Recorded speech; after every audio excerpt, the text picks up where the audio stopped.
Pour commencer, la piste terroriste pour le moment écartée en Seine-et-Marne après qu'une voiture ait bel et bien foncé dans une pizzeria hier soir après 20h. Bonjour Vincent Faranzès, on vous retrouve ce matin en direct de Seine-et-Marne justement, en face de cette pizzeria où le cordon de sécurité est toujours en place ce matin. Vincent.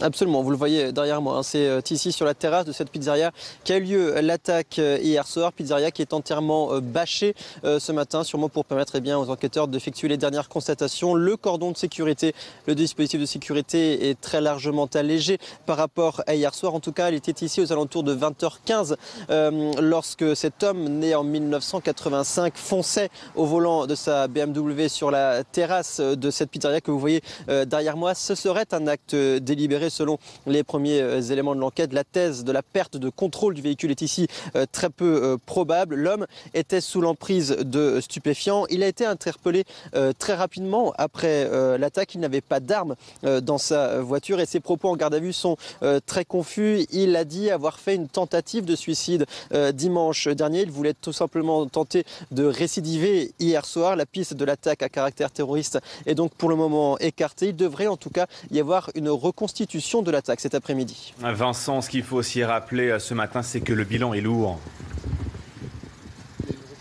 Ouais, absolument, un bilan très lourd. Une fillette de 12 ans a perdu la vie hier soir. Il y a également 5 blessés graves, dont le petit frère de cette fillette âgée de 3 ans. Il a été transporté à l'hôpital Necker hier soir. Son pronostic vital est engagé. Il y a également 8 blessés plus légers. Les témoins de l'attaque, en tout cas hier soir, parlaient ici de scènes de chaos, des personnes allongées par terre, des personnes fuyant cette scène de l'attaque. Donc les victimes ont été prises en charge dans les restaurants alentours. Et s'il y a eu autant de victimes, si le bilan est aussi lourd, c'était également parce qu'hier c'était veille de jour férié, il faisait beau, il faisait chaud. Ici, il y avait forcément beaucoup de monde sur cette terrasse de la pizzeria.